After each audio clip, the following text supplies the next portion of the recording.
So we have amongst us a dragon slayer this week. Alan. Yes, the almighty slayer of mega corporations who overstep their mark. Damn right. Roughly translated, it means I got one of my videos banned on YouTube. Copyright claim, and it was taken down. It was one I mentioned it to you guys last week, and it's the one I made of The Expanse, which is a brilliant sci-fi TV program on Amazon. Their intro tune is sung by a lady, like an opera style song, really, in Norwegian it is, but so no one knows what it means because it's all in Norwegian. But I thought it'd be funny to do a video with some subtitles, as if I was turning subtitles on, and then just write it phonetically in English, like what it sounds like, which of course turns out to be nonsense. So I made this video, posted it back in January, and it's got quite a bit of traction. There's a few thousand views, 7,500, I think. Right, and the comments made me laugh every time I look, because you get a lot of people that get it and just laugh and go, I won't be able to get this out of my head now. And you get the other half saying, you idiot, it's Norwegian, don't you know anything? It's like completely humorless, telling me off. But anyway, regardless of all that, I went to find the link last week after I'd mentioned it to you guys. I couldn't find it. It didn't come up on my search.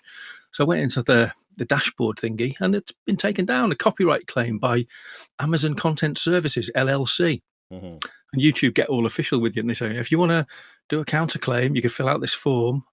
But bear in mind that if you do object and it turns out that you are infringing copyright, then you could be subject to legal action and all that sort of stuff. God. I thought, what? It's a humorous video. So I just filled out the form and just said basically that, it's an attempt at humour. It's just parody. Isn't that fair use? Come on. I love the programme, and it's a homage to the programme, really. And then I forgot about it, and then about 6 days later, the victory email arrived. It's been freed out into the world again. So that's YouTube, Google, Amazon.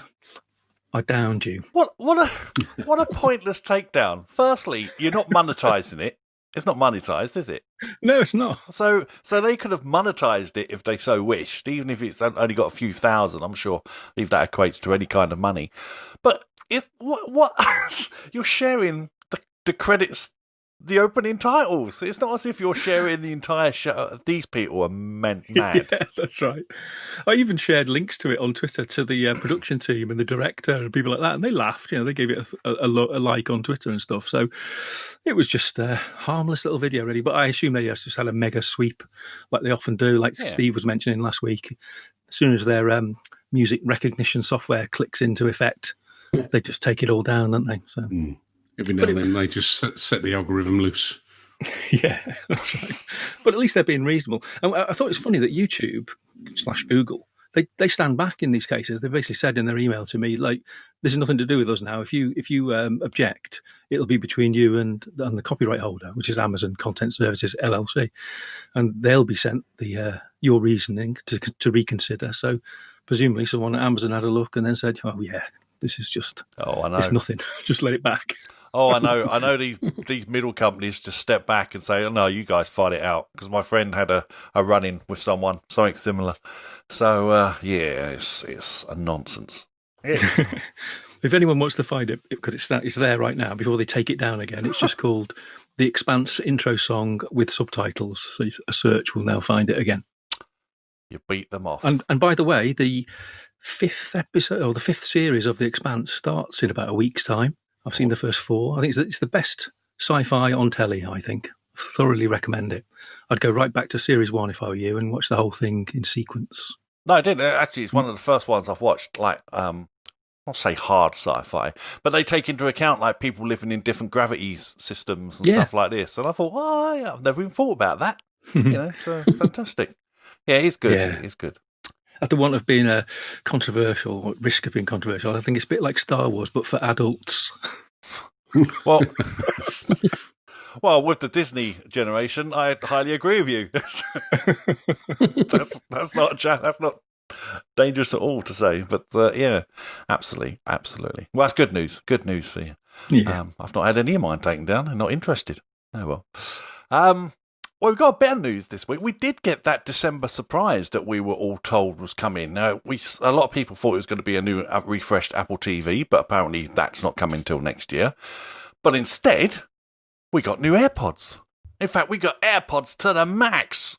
So these are lovely looking puppies. I gotta say, like anodized, some sort of anodized metal and something, and cushioned, and they look, I don't know, a little bit retro as well as looking a little bit futuristic at the same time.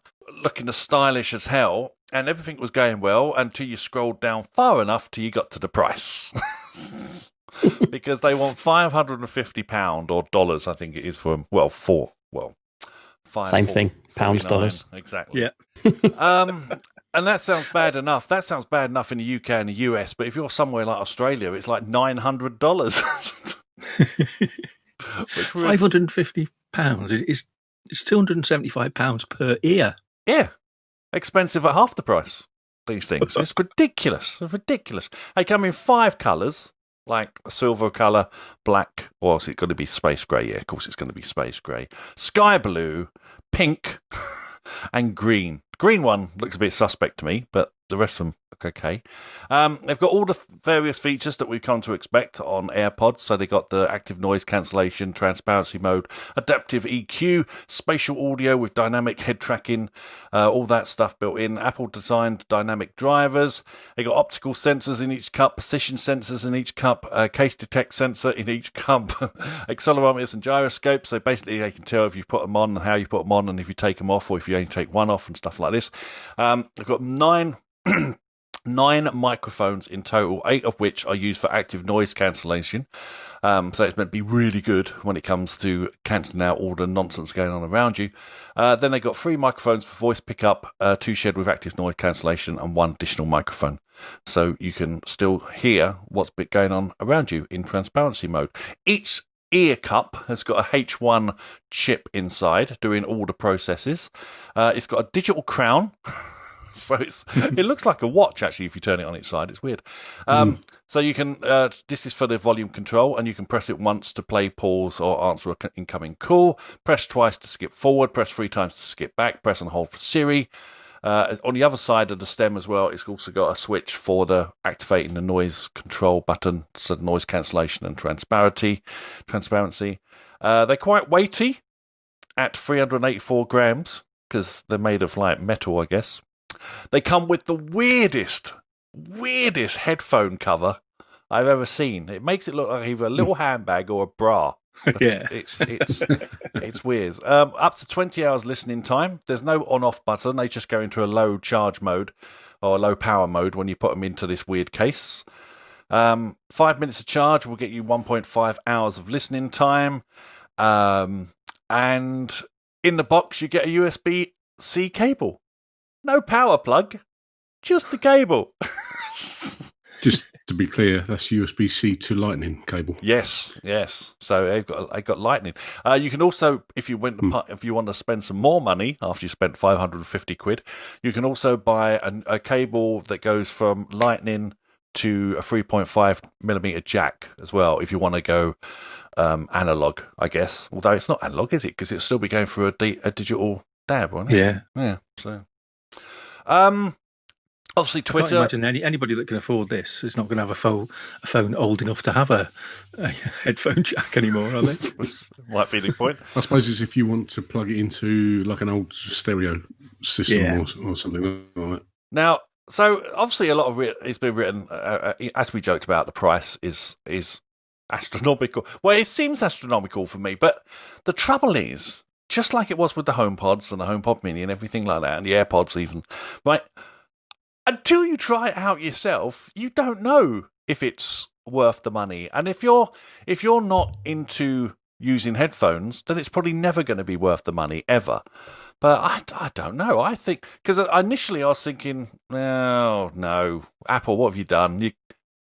Someone's called the law. They're coming for you. Yes.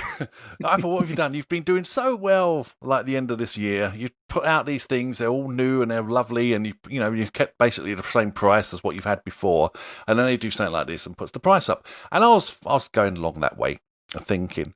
And then I watched iJustine do her unboxing and sample thing.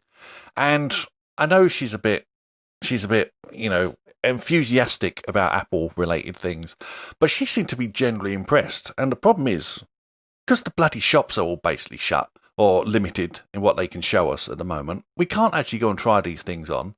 They're selling out like hotcakes anyway. I think it's up to like March now. You can get hold of these things if you order them today. And I guess it will just come down to personal taste. If you think audio and headphone audio is worth $550 to you, then they're a good deal. If you're someone who's happy, as I am, with my Bose Quiet ones, or whatever they're called, or the Sony ones that are out there, or a number of other brands, then yeah, there's other choices out there for you. Now, I think I know someone on the panel has actually put in an order. Who? Am I correct?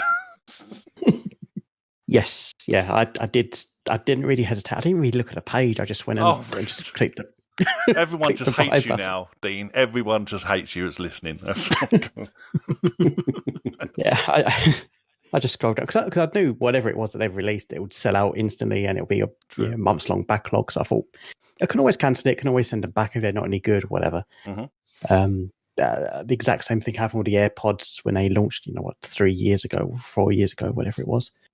So yeah, I've been waiting for a really good pair of over-ears for a while to replace my Beats. All the ear cups have disintegrated. Oh dear! During the time that I've had in the years I've had them, you can replace them. You can't get official replacements. You can buy like some really cheap off-brand ones from China, and then you got to pull the other ones off with a hairdryer to release the glue, and then stick these new ones on, and hope that the sticky stuff they come with is good enough. You won't have that issue with these. Exactly. Yeah, they got magnetic ear cups, because I guess that's the main thing that you'd replace is the ear cups, and they just pull out and you put new ones on. I think they're like £69, I want to say.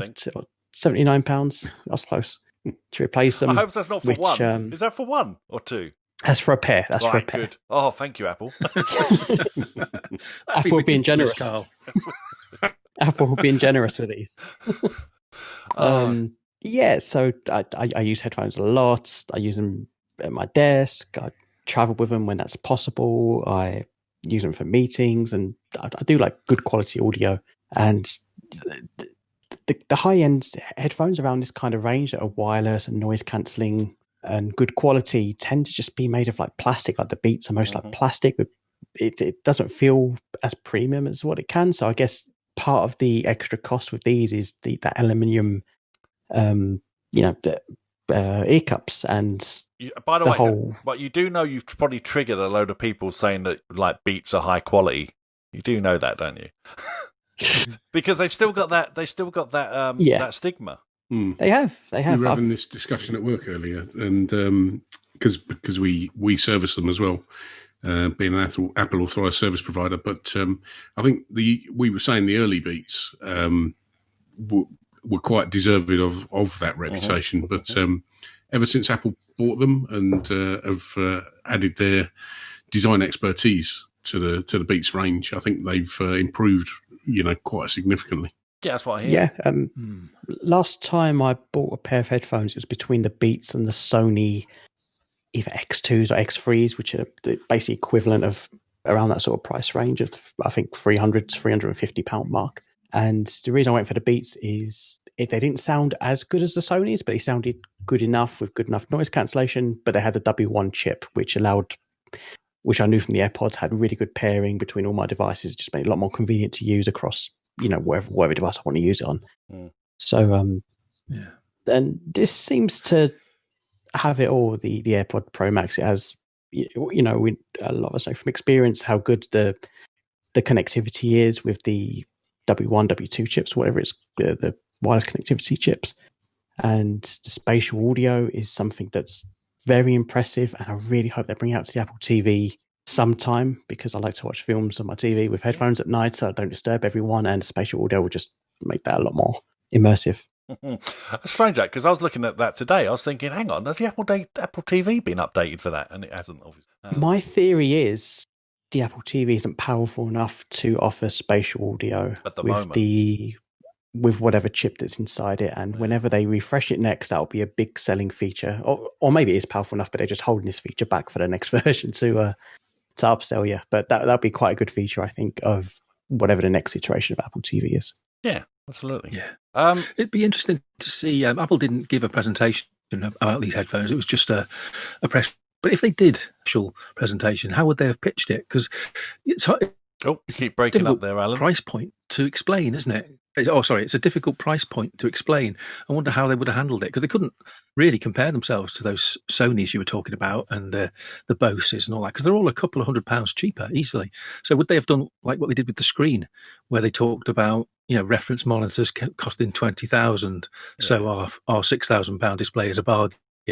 Would they have done it like that and talked about £1,000, £2,000, £3,000 headphones and tried to tell us they're as good as those?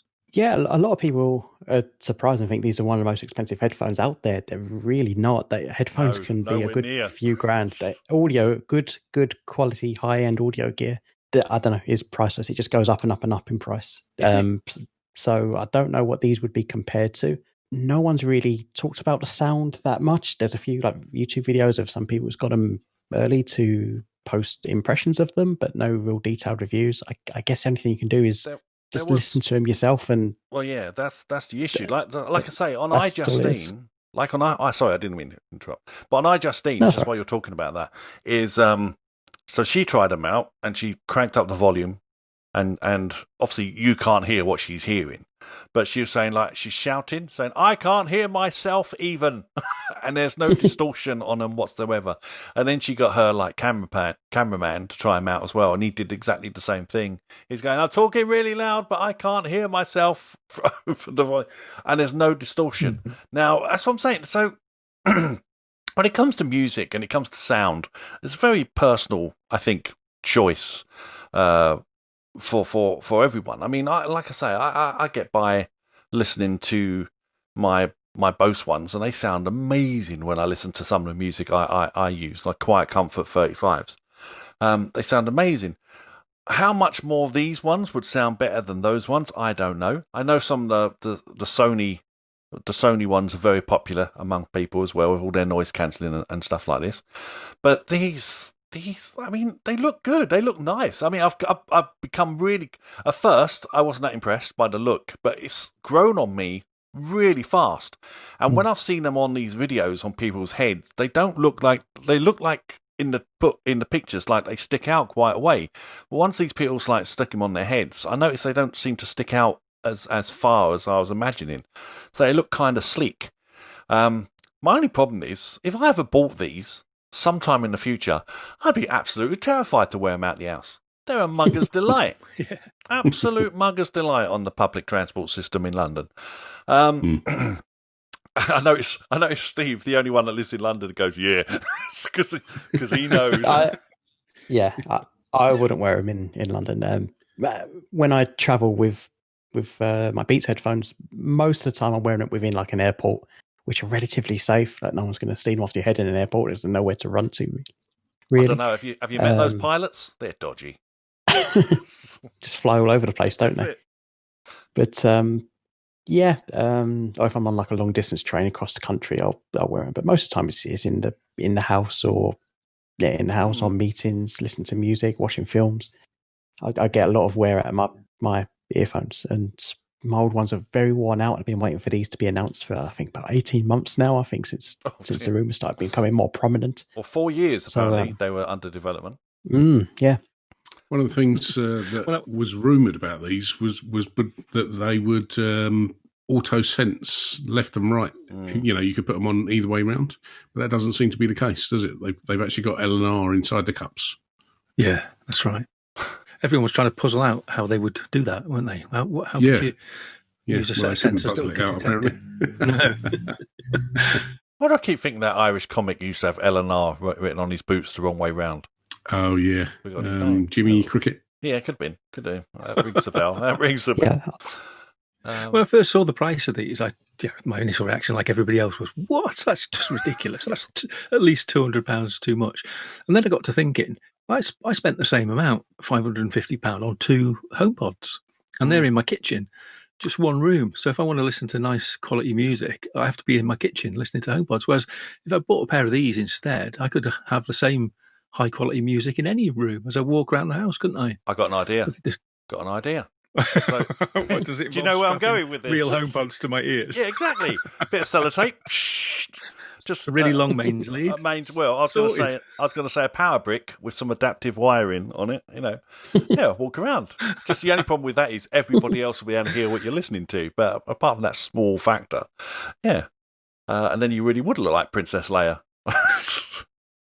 Walking around. But the thing I enjoyed about these the most, though, is they brought up the old arguments about, Apple's charging too much, they're ripping off their customers and stuff like this.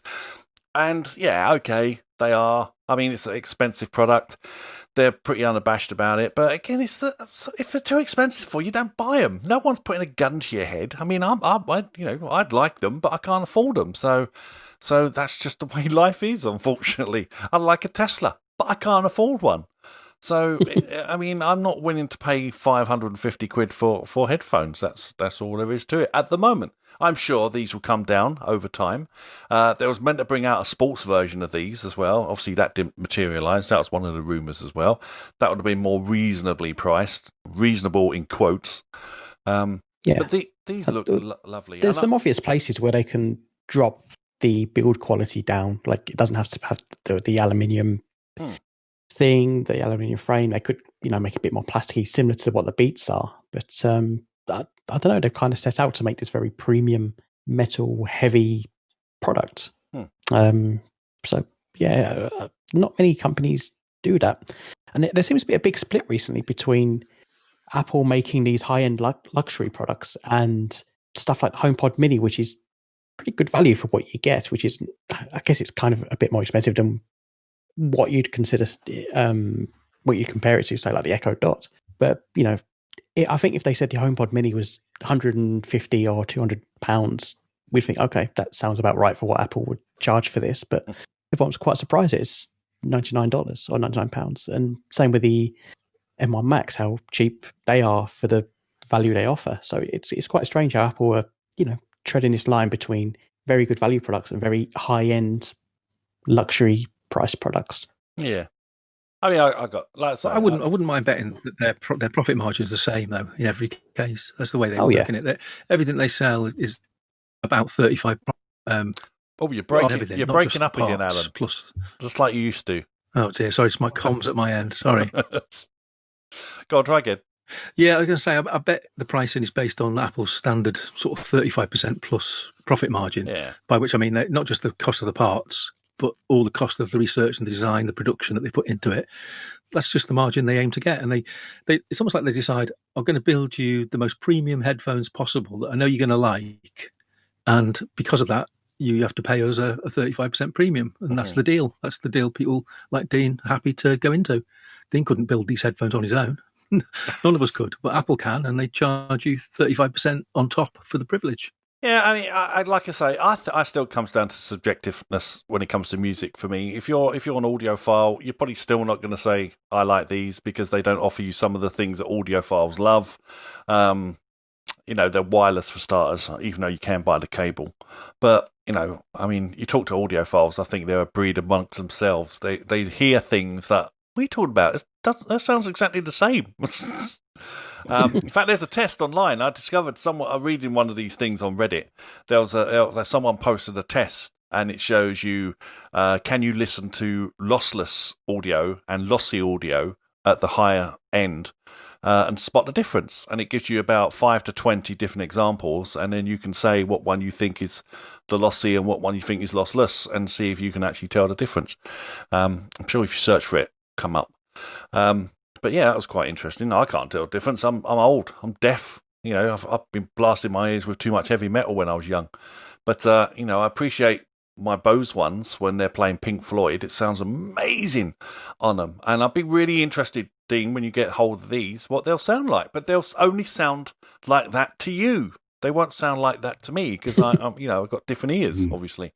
Exactly, and I've only got a few limited points of reference that I can compare them to. I can't compare them to every single headphone on the market in that sort of price range. Exactly. So, they're very similar to the high-end Sennheisers, but nothing like the other big name brand.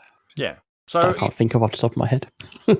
So if like they're too expensive for you, don't buy them. I don't see what the problem is with some people's reaction to these kind of stuff. It's weird, but okay. But so you got rough estimated delivery date, Dean? Next Thursday. So Wow. hopefully I'll have them in time for this show. Ooh, that means you could be listening to my dulcet tones through them next week. Well, it probably will, because they should come during the day. So, fantastic. Well, we'll wait in anticipation to what your views are. Another thing we can look forward to, which got announced this week, well, I say look forward to, Fitness Plus is coming on December the 14th. So what's that going to be? Monday. So come Monday, we'll be able to get a strap on our Apple Watches, boot up our Apple TV, tune into Fitness Plus, as long as we've purchased the subscription, of course, and stand in front of the telly and make complete idiots of ourselves. Which I'm really looking forward to. Oh, you can play it on the phone and on the iPad as well. You don't have to be on the TV. So that is good. I'm not sure what the exercises and that will be like. I mean, I could stand in front of it and do some basic stuff, I guess. I haven't got any weights. I've got a standing bike sort of thing, or stationary bike that I could probably use, but they're going to be using the ones with all the gears and the uphill settings and all that nonsense, aren't they? I bet you. I could try some yoga, I guess. All you need is a mat, really, for that. But don't get it from the Apple Store, because apparently their one's £125. But yeah, I mean, I'm going to try it out, because I'm going to be interested to see how the watch integration works with it and everything. And I think you've got to have a Series 3 or later for the watch stuff to work. Yeah. Not only that, but you're going to need to update it to watchOS 7.2, is it? And iOS 14.3 has got to be released before this comes out. That's true. That must be dropping anytime soon, I would imagine. Good. That means I get Apple ProRes on the camera. Fantastic. So Apple Fitness Plus will launch with 10 of the most popular workout types, including high intensity interval training, strength, yoga, dance, core, cycling, dance. I could do dance in front. I better close my curtains when I do this. YMCA counts, doesn't it, as a dance? I don't know. Treadmill for running and walking, rowing, and mindful cool down. I need that after I've sat in traffic for 4 hours. Mindful cool down. So led by a phenomenal team of trainers, whose approach is welcoming to all, apparently. So this is going to be interesting to see how this develops, because I know initially my Apple Watch helped me lose a load of weight. I put most of it back on now because I turned into a lazy git. But yeah, I mean, I'm looking forward to the integration and seeing how this works. And of course, because I've got it as part of the Apple One, it's across the entire family, so they can all give it a go as well. If they wish. And every watch owner gets a free month, don't they? As a trial. So that's good. Okay. And anybody that buys a watch from now on gets 3 months free trial. No, it's good. I mean, it could be interesting. There's a lot of people obviously take their fitness very seriously. I guess you could take this along with you to a gym, since you can use it on your phone. And instead of using their techniques, you can use these techniques, I guess. So that could be helpful if you're, belong to a gym, which I no longer do. Although, because apparently just having the membership doesn't do anything. You've actually got to attend, as I found out. But yeah, so that it could be good. It could be good. Quite disappointed there's no swimming option, but no. Okay, just silence when okay, fine enough. Got to wait for Apple goggles before you can do that one. That's it. Alan, you going to be participating in this? Did you buy the Apple One thing? I can't remember now. No, not yet. I'm going to get my parents onto it, so it makes it good value across the whole sort of family. But what I am going to do with this fitness is take advantage of the free month and see how far I get, because I do have a history of being enthusiastic about things at first and then tailing off quite quickly. But it's got beginner's exercise routines, doesn't it? So I'm going to give those a try from next Tuesday or Wednesday? Can't remember. Monday. I'll definitely give it a go and see how I get on for a month. Yeah, absolutely. Why not? Speaking of Apple One, by the way, just let everyone know, Apple did solve all my issues with the charging and stuff. I didn't have to tell them anything. They fixed it all themselves eventually.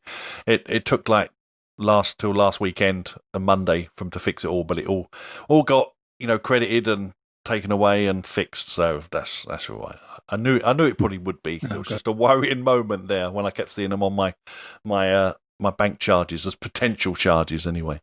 So that's good. Right then, since we're obviously coming up to the festive period here in the UK, even though it's been a terrible bloody year. And as far as I can tell, it's still not going to be much fun over Christmas. So we can't go anywhere. We can't do anything. We can like sit indoors and look out the window, and that's about it, and watch the Muppet Christmas Carol again for the 15th time. But other than that, we thought we'd come up with our traditional Christmas gifts, and we thought we'd do them now, just in case anyone wants to take advantage of them. You've got a couple of weeks still to do it.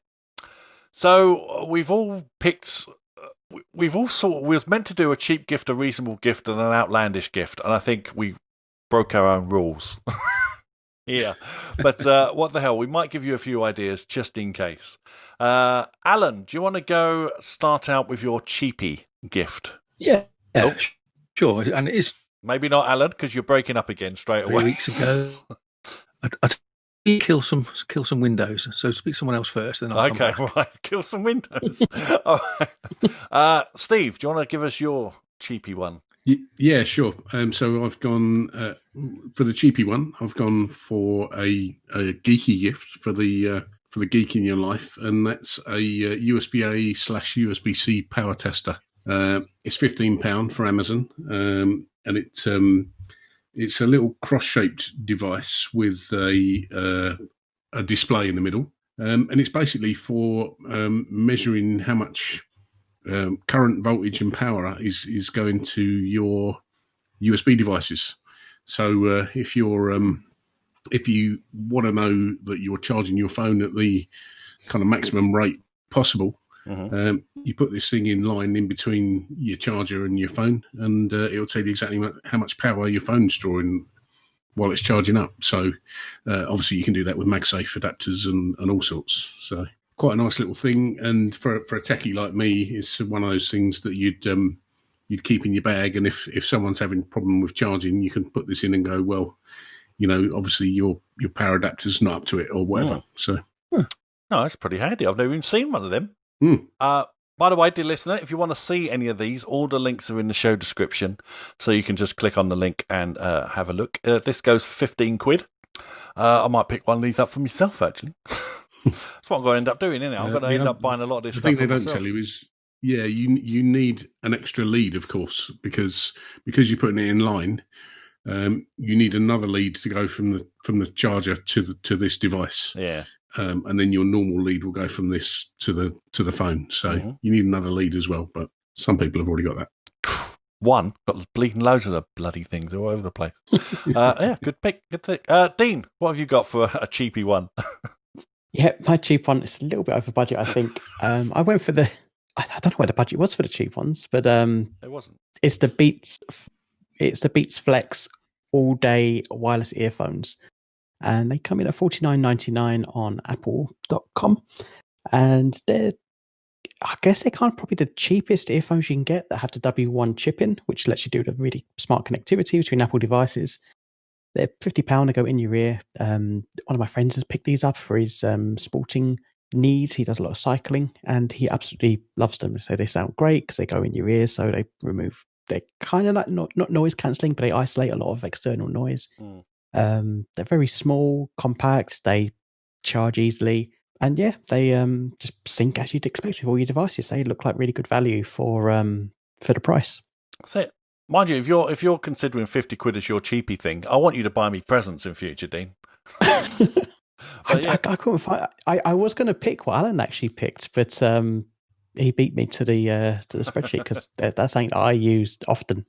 What he picked. That's good. I'm back now. Can you hear me? Yep, we can. Yep. Oh, well, so I'll go on to my pick then, Dean. It's it is cheap. It's $6.99 when I bought it about 2 weeks ago. Notice it's $7.99 today, but and Simon Parnell also suggested something similar when he suggested a gift idea. It's just a simple USB-C to USB-A adapter, and the ones I like are the ones which are just a physical adapter, just a little square with a USB-A hole and a USB-C plug. So, because everybody these days has got a modern MacBook Pro or a modern iPad Pro. They've only got USB-C holes, haven't they, these days? Mm-hmm. So, but all your peripherals, all the person you're buying for, all their peripherals are likely to still be on USB-A. So these things, you get a 2-pack for $6.99. It just means you can plug all your old stuff into your new device. And they work really well. They're so good you can stick them on the end of your peripheral, like your hard drive or your microphone or whatever it is, and just leave it there. So you convert an old USB-A device into a USB-C device. $6.99 for two. That's it. Now, for some reason, the silver ones are $79.99, but the pink, black, and gold ones are all £6.99 or $6. Yeah, it's weird. random. Weird. But that's a 2-pack, so that's good. That's handy to have, as you say. In this crossover period where we're going from USB A's to C's, they are really handy to have lying around. And one slight thing to watch out for on the description there is they mentioned Thunderbolt 3 to USB.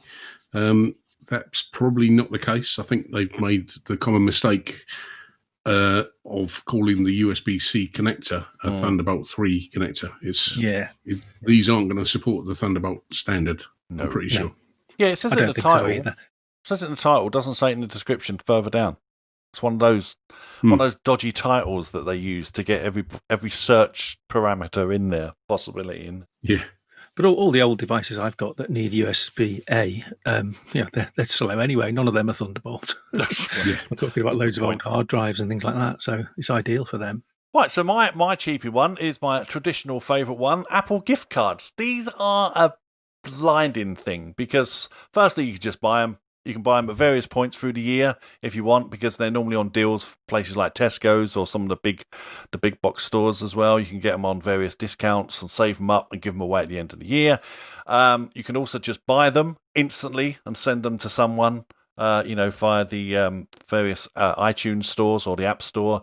So they can be literally a last second gift if someone arrives or who shouldn't be arriving because they're not meant to be around your house. But if you suddenly discovered, oh no, I haven't sent Billy a gift, you can quickly fire off a gift card or a code with a certain amount of money, and they can spend it on Apple movies, books, TV shows, film, the whole lot. Anything Apple sells, apps, the lot. In-app purchases, you can put enough aside. You can use it for your Apple Music, subscription and God knows what else. They're fantastic things, and they're so simple to use and easy to redeem as well, because you just in fact, still to this day, if I get gift cards and I do that redeem with the scanning with the camera, it still feels like magic. I don't care. Yeah. The fact that it outlines the code and it comes up like it's a James Bond thing, I still think is awesome. I love it. I love it a lot. So, Apple gift cards. You can get them on the website and get them through the apps and everywhere as well. Pick them up. And if you keep your eyes open, you get them at supermarkets at discount as well. Yep. So you get 15% off typically. And that means, you can get Apple One at 15% off, as well as your apps and all that sort of stuff. It's free money. Right, let's move on to the more reasonable price gifts. And now I just want to go straight to Dean. Did you say reasonable? Yeah, that's what it says there. So here, this is what Dean classes as reasonable, everybody. I saw the price of one of your things. I thought I'll pick something around that price. So I didn't know what prices we was going for.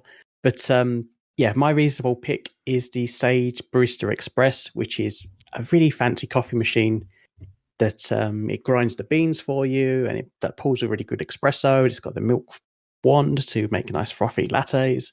It's something I bought 3 years ago, and I wouldn't have paid the asking price, which is normally £600, but Amazon have it for $550.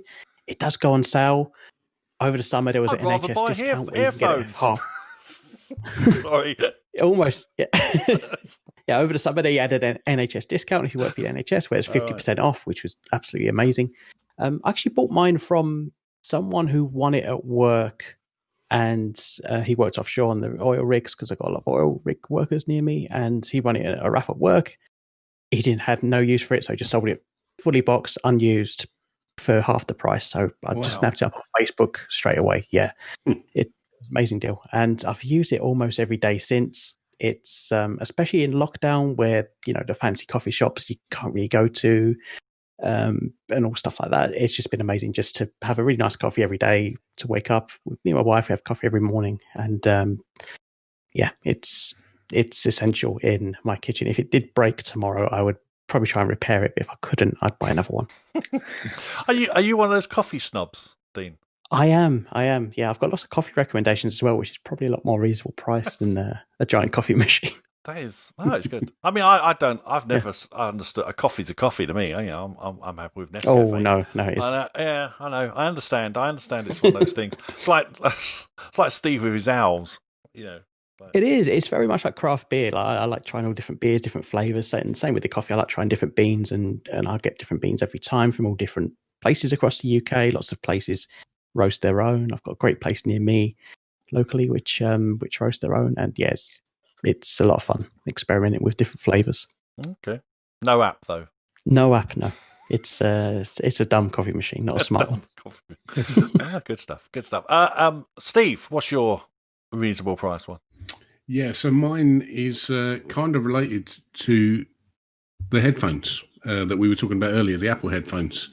And it's a device from our good friends at 12 South, who make a lot of Mac-based accessories. Are they our friends? They've never sent me anything. It's called the Airfly Pro. It's basically a posh version of your Bluetooth wireless transmitter, but it's specifically made to talk nicely to AirPods. So it's perfect for the new Apple headphones. So what you would do with this, it's got a 3.5mm jack on one end, and it's a rechargeable Bluetooth transceiver. So you'd plug it into your stereo system or whatever device that's only got a 3.5mm jack and no Bluetooth, and it provides the Bluetooth link, so you can take your music wireless. And that's it's pretty pricey for what it is, but it does support a lot of the better Bluetooth standards. So it's £47.80 at the moment on Amazon. But compared to the price of the headphones, that's a drop in the ocean, really. It's got a 16-hour battery life, supports all the Bluetooth specs, Bluetooth 5, aptX, low latency aptX, SBC audio, and on and on. So USB-C charging cable, travel pouch, and keychain holder. So there you go. Everything. What, you mean actually put things in the box and don't charge you extra for them? What the hell? Yeah. Still doesn't come with a charging brick, though. Oh, by the way, why I mention that, did you see those rumours about supposedly Samsung, when they bring out their new phones, are not going to have a charging brick in them or headphones? Didn't see that coming. No. After they took the mickey out of Apple for doing it, or took the mickey out of us for doing it, I don't know, for accepting it, one way or the other anyway. But, yeah, okay, good. Alan, sorry, I forgot who had done. Alan, what one's your reasonable gift? Well, I was thinking that a lot of your relatives are going to have iPads these days. Every household's got at least one iPad, haven't they? And for those that haven't yet experienced how transformative it is to have a decent keyboard on their iPad, I recommend buying them an iPad keyboard. There's loads available, but Apple themselves make, as we know, the priciest ones, but they're good in many ways as well, and they use the smart connector, so they never need batteries, and there's no Bluetooth hassle or anything like that. So if you know anyone who's got an iPad Pro, then consider a Magic Keyboard for them. Well, that's quite dear, about £250, aren't they, I think? But brilliant device. It's got a trackpad as well. It'll just transform the way they use their iPad completely. And if they've got or if you want to pay a little bit less, they make the Smart Keyboard Folio, which is a keyboard and a back case, basically. No trackpad on this one, but that's a bit cheaper, and that's compatible with iPad Pros and the iPad Air, the latest one, and the iPad Pro 11-inch as well. And then there's the Smart Keyboard, which is what I've got. I've had it for years now on my old iPad Pro 10.5, but that's also compatible now with loads of different iPads. So the ordinary cheap iPad, the 7th and 8th generation one, it works with those. The iPad Air, the 3rd generation, works with those, and it works with my iPad Pro 10.5-inch. So loads of options from Apple. But one which I would strongly recommend, and which I probably will buy myself next, is from Logitech. What's it called now? It's called the Combo Touch, and it's for the iPad Pros. I think the 11-inch actually, iPad Pro, and it's got a It's got a kickstand, which is the only thing that might count against it. But on the Pro side, it's a really strong protective case. It's got a magnet for the pencil and a flap to hold the pencil in the closed case, and the closed case completely encases the iPad. But when you fold out the case, it's got a full-size keyboard and a trackpad, and it uses the smart connector. And it's about, I think it's 130 odd pounds. You get it a bit cheaper, but it's about half the price of Apple's Magic Keyboard. And I think it's a great bargain, really. But basically, any decent keyboard for any iPad, I think the gift receiver would thank you for that. I do look at these people who now have setups. I'm looking at my mess now that's currently in front of me on the desk, and I see like YouTube channels and they'll have like the iPad with the Magic Keyboard or the one with the magnet that holds it in place, so it hovers. And it's such a lovely, clean look, and it looks so wonderful. And if it weren't for podcasting, although there are apps that I've now discovered, apparently we could do the show on apps that record locally and then just send you the local streams, which could be interesting to try out in the new year, just as an experiment.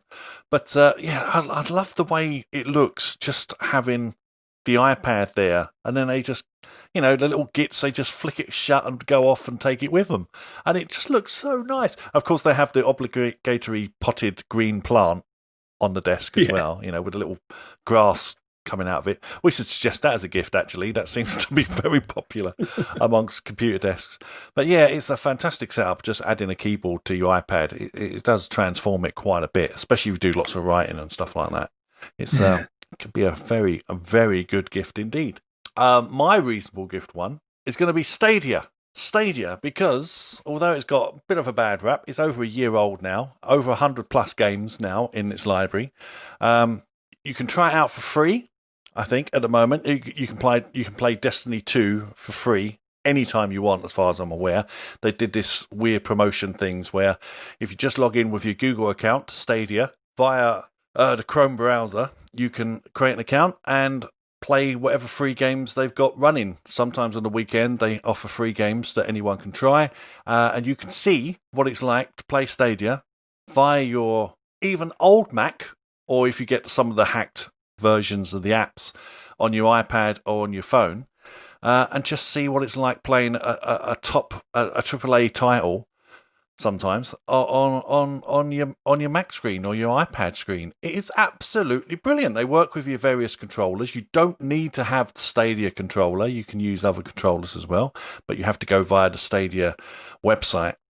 Or you can join up, and I think it's $8.99 a month, and get access to several games every month. Get access to cheaper price games when they get released. Today, as everybody probably knows, Cyberpunk came out.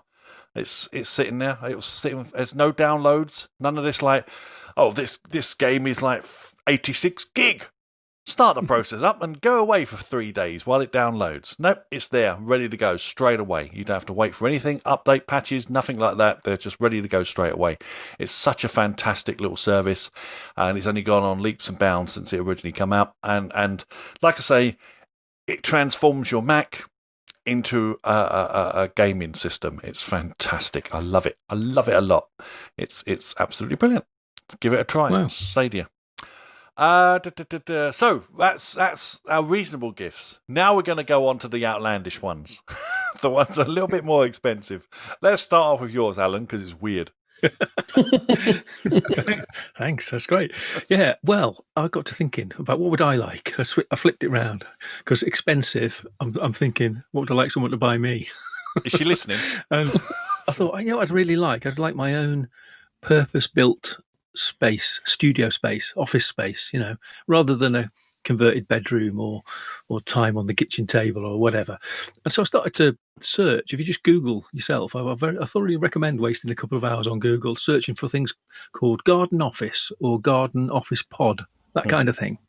And there's so many specialist firms out there that will come and build for you in your garden a beautiful building, a space with power and comms. And then, wooden floors, nice insulated walls, heating, all that sort of stuff. They just look so fantastic. Metal, glass, wood, purpose designed buildings, almost like turnkey things that turn up. They'll install them over a few days, and for the privilege, you end up paying a price. Like, the cheaper ones are about £4,000, but dearer ones, 10,000 maybe, 15,000 to pay. The sky's the limit, really. You can keep paying more and more and more. But even the small ones, or even the medium-sized ones, you could get yourself get your the person who's going to benefit from your gift. I have to not be so selfish here. A beautiful, beautiful working space. I think, it's like it's better than porn, really. Searching for garden office and garden office pods on Google. It's brilliant. I love it. Which, ironically, is probably what you're going to use in my garden to put one in. Really. Yeah. I was just looking through some of your links, Alan, while you were talking, and there's one of them that's only 6 foot by 3 foot. Yes. Some guy's got it on his London balcony, and I don't know quite how they could get away with this, but they say it boasts wonderful views over London as well. I wonder if I'd get that if I put it in my garden. Yes. Stick a big 65-inch telly with a screensaver on it, and you're done. That is mad. That is mad. That is mad. Oh, it comes a long way from the shed, doesn't it, I suppose? Fantastic. That's what it is, isn't it? A modern cyber shed, really, is what it is. Yeah, that's it. Oh, man, it would look good. Dean. Well, wait to see what Dean's outlandish one is now. Yeah, mine isn't a surprise. I don't think. I love OLED. OLED looks amazing on screens, and I've gone for the LG OLED TVs, and they range from anything from like maybe £1,000 all the way up to 10, 15, maybe £20,000 if you get the 8K ones with a large size. They're just amazing screens, especially for all the modern content that comes out on Netflix, Apple TV, and all the gaming stuff with the Xbox and PlayStation, and even Stadia that streams in 4K HDR, which is amazing. Which I'd like to see that in practice, because I've never actually tried the Stadia streaming stuff, but that's quite interesting. So yeah, just a really high quality TV with a great picture, especially because we can't get to the cinemas at the moment, and that's a big shame. So we don't get to see things on the big screen with all the fancy, sound system and lights and stuff. So that would be my pick. It's a big fancy TV. One of these has been on my list all this year, and if I hadn't bought that, iPad Air, MacBook Air, I was going to go for one of these in the sales, but it's going to have to go on hold now. But yeah, I've wanted an OLED TV with Dolby Vision for so long now. It's just ridiculous. Because they just look so good. And now, because I've got Dolby Vision on my phone, I can see how much better that picture looks. Yeah. So that's so annoying. Because I got my OLED, my LCD, I think it is. No. Anyway, so this has got not the localized dimming, but the edge dimming and stuff. So it doesn't go... I mean, it looks good, but once you see something better, you think, I need that one now. But yes, this is still on my list, and the right size as well. And this is the 2020 version that you put in the link, by the way. Do you know? So yeah, I put the cheapest one in, which is the B series, the B10 specifically. And yeah, it's 55-inch, £1,098. And it just goes up from there if you want bigger sizes, or there's different series. Like you got the B series, you got the C series, which step up from that. The G series, I think some of them like a lot thinner, and they just they just mount on the wall and they just flush with the wall, and it just look absolutely amazing in practice. Yeah. I've skimped and got a B series a few years ago and have no regrets apart from it broke this year, and Amazon was very thankfully nice. Even though it was out of warranty, they replaced it with a brand new model, which was surprising to me, and a great gesture from Amazon. Good. But so I was quite happy with that. And the other thing is, if you're prepared to get like the last year's generation, you can normally go for about half the price. It's amazing. Yeah, exactly. So I got the 65-inch B9. So the 9 series was last year's one, the 2019 model, and they got the 10 series out now. I got that for a good, probably about 30% off the RRP, which is quite good for a TV of that size. That's good. You should say something, Alan?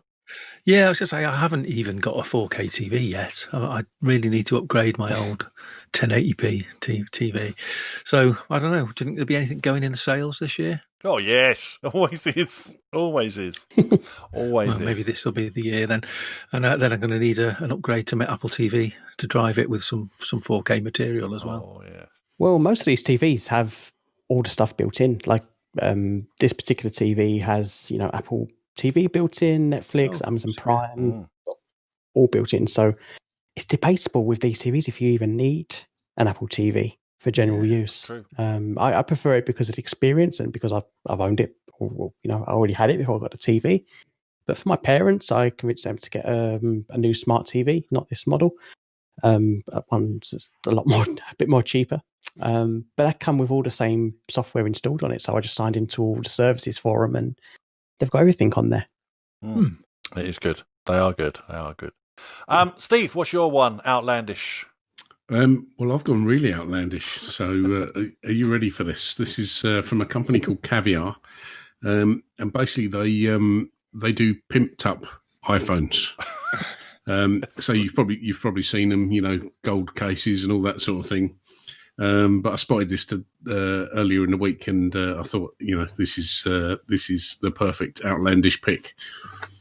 So my pick is a 512 gigabyte iPhone 12 Pro Max, pimped up by Caviar, and it's called the Jobs for Gold edition. Now it's got a black titanium back. The band around the outside is gold, as is the Apple logo. And additionally, the Apple logo contains a original piece of Steve Jobs' famous turtleneck. Sorry? It's creepy or what? And it goes for the very reasonable price of $10,140. So many questions. Oh my god! Just where the heck did they get one of his original turtlenecks? It's a limited edition of 10 phones built like this, so they obviously only got one turtleneck. Enough to make 10 phones from. Oh no, it's creepy because I've looked at their site and I've got one of those pop-up things going, "Do you want to chat with us?" No. Where did you get the jumper from? That's what I want to know. You weirdos. No, that's good. Oh, that's weird. That's an unusual one, I've got to say. So fantastic. So you've got 10 grand lying around and you want a bit of Steve Jobs turtleneck. Well, you want to get the DNA off it or something like that. I don't know. Fantastic. Blow your iPod socks off. Yes. Thanks for that, Steve. I've got a couple for outlandish. So firstly, I'm going to go with a fully specced out M1 MacBook Pro because I flipping love my MacBook Air. It's absolutely awesome. And, the only thing I wish now that I'd put more into it is if I put more storage space into it, because I know I'm going to run out 256. But, it doesn't matter. It's doing me well. I probably could still send it back and get a different one, but I'm not going to do that. But it is a wonderful machine. If you've got anyone who's willing to spend that about $2,000, I think it marks out at on you, then that'd be a great thing to ask for. Alternatively, instead of going, if you don't want to spend so much money on the AirPods Max, have a look at the Bose QuietComfort 35 Series 2. They are absolutely comfortable and sound absolutely astounding as far as I'm concerned. They do everything so well, and they're stylish and they look sleek. But they are plastic, I guess. So that's one thing that comes off it. But they looked stylish and sleek up until these bloody Apple ones came out anyway.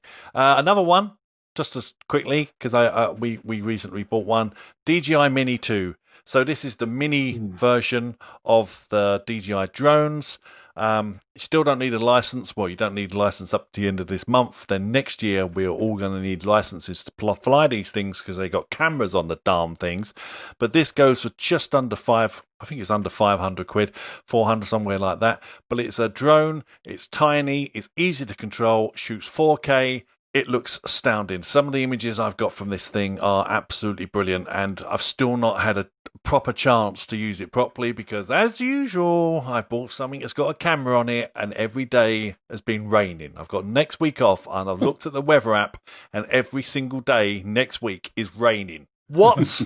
So anyway, so hopefully I'm going to have at some point be able to get out and fly this thing. But it looks absolutely stunning. It's fantastic, and it's very reasonably priced and very easy to fly. So that's my outlandish gifts, even though I put them in the wrong section. Now we did put out on Twitter if anybody out there has anything they'd like to suggest, and we did get a few in. So we got one from Larry, which is suggesting the iJam. For is it Apogee? Apogee, I think. Apogee Jam. Apogee, Jam yeah. Plus. Yeah, I can never know how to say it. So this is a little USB instrument input and stereo output for iPad, iPhone, and Mac, and it allows you to hook up like musical instruments like electric guitars and feed them directly into something like Logic or GarageBand or something like that. And these are fantastic little things. I mean, I remember I bought one of these for my dad a couple of years ago when I first got him a Mac, so he could plug in his electric guitars and create something. That's the only kind of interaction I've ever had with them. Alan, have you had any plays? I've got something similar but cheaper than this. I must admit, this looks beautiful. It looks really lovely, and it's got far better specs than the one I've got. And it works with USB-C and USB-A. You get cables for both, and not only is it an instrument input for things like guitar inputs and synthesizer type inputs, all different levels. It copes with all that, but it's got stereo audio out as well, so it'll convert your iPad into the fantastic sort of audio hub. Mm-hmm. Maybe Dean's best qualified to speak about this because you dabble with guitars and technology, don't you, Dean? I do. I've got something similar from Apogee. One of the older iRigs. I think it's the iRig 1. It's quite an old model now. I got it about 5 years ago, maybe. And yeah, it's a solid piece of kit. I use it to plug into the Mac to record in Logic. I use it on the iPad because there used to be some really good iPad apps. I think there still are, where they just use all virtual effects and virtual lamps, and you can get all different sounds on it, and it just makes a really good small portable recording studio, essentially out of an iPad. I think that was the iPad 2 or the iPad 2 I used to do that on.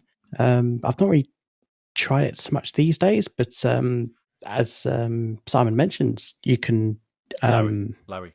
Oh, sorry, Larry. As Larry mentioned, I think you can use it with GarageBand, and that has all the virtual amps in it. And amp kit. And yeah, GarageBand has a few amps in there, a few effects in there, and it's a really good bit of software. So yeah, that's a really good pick. Absolutely. Those iRigs have been around for quite a few years, haven't they? Didn't they originally start with the iPods? You used to be able to plug it into an iPod. Yeah, they had ordinary audio jacks back then as well. Yeah, it didn't go in through 30-pin adapter or anything like that. It was just the audio jack. That was IK Multimedia, I think, did the iRigs. I've got one of them as well. They're quite good because you can just strap them to your guitar strap and stick headphones in them and walk around playing your guitar as if it was coming out of an amp, with a foot pedal, because the app that you're running on your phone is just like a virtual guitar effects foot pedal. It's fantastic. It's not the iRig I've got. It is the Apogee Jam, but much older one. It's like a silver chrome cover on it. I think it's a few years old. It's not as smart as this one that's been linked to. Yeah, so this is £149 or £150, so pretty reasonable price for all that technology that's crammed into it. So that's the Jam Plus, that one as well. So I think I called it the iRig to start with, which is wrong, but it's the Jam Plus. So that's good. Thank you very much for that, Larry. We've also got some suggestions from Simon as well, who's one of them is a magnetic USB-C adapter. So I'm going to buy this for myself, I think, as well. So if you miss MagSafe, which I do now, you can buy this thing, a little USB-C plug that slides into the side of your MacBook, and then it connects through this little device, and you can plug in your USB cable to this, and then if anyone tugs your cable, off it comes.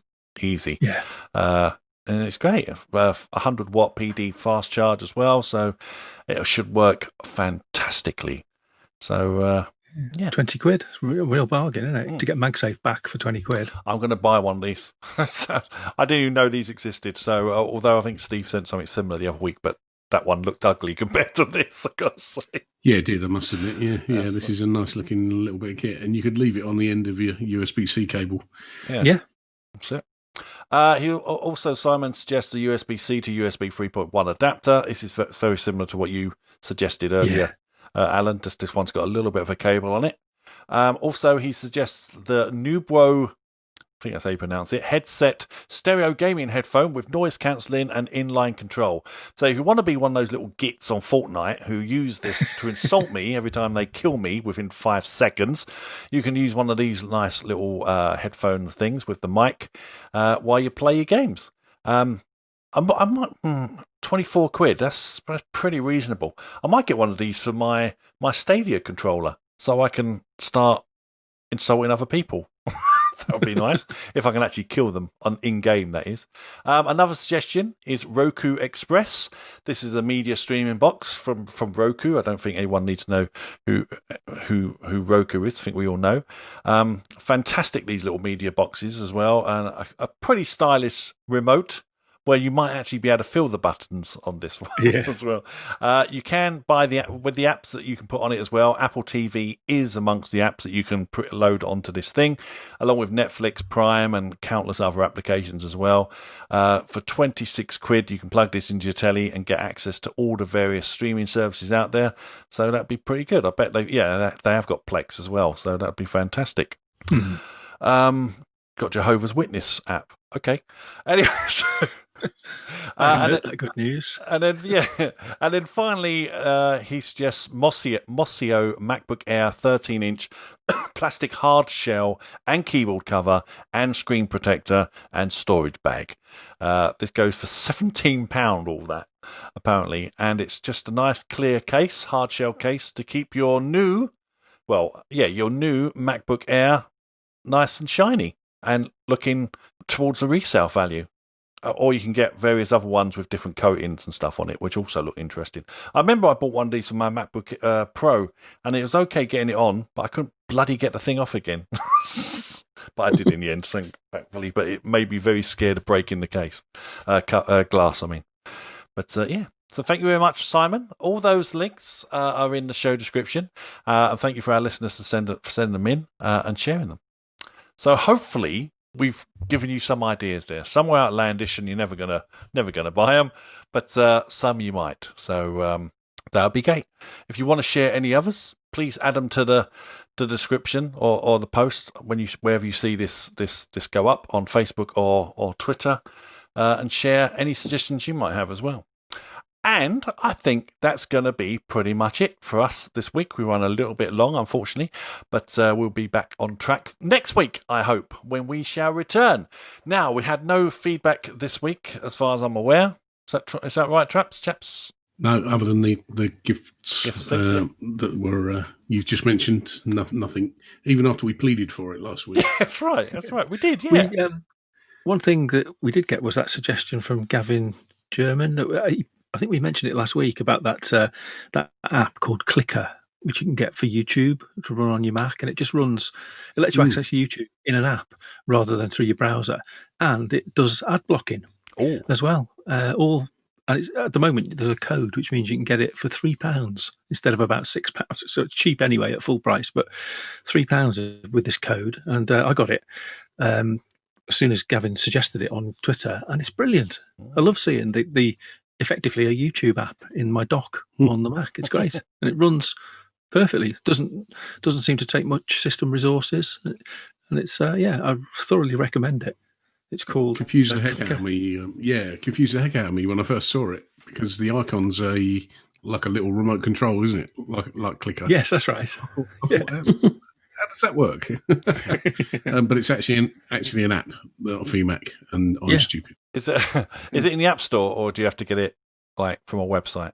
You get it from their website. You go to dbklabs.com, dbklabs.com, and he does a range of them. He does it for Netflix and a load of any streaming service, really. He wraps it up in an app and adds the ad blocking. So I still get ads on my iPads on YouTube because I haven't bought the dodgy Indian service that Dean has. Yeah. But on my Mac, I don't see any ad anymore. So it's £3 very well spent. Awesome. Thank you very much for that suggestion.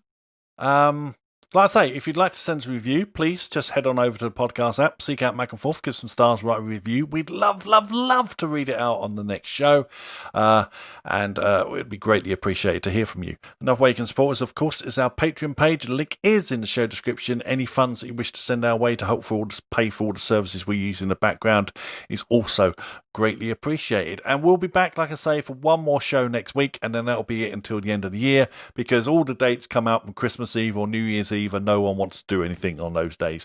Not that we can do anything on those flipping days, but, hopefully next year will be better. We can only pray. So until next time, when we all meet up again for one more shenanigans for this year. Until then, everybody out there, as always, stay safe and be nice to each other. Bye. Bye. Bye, everyone.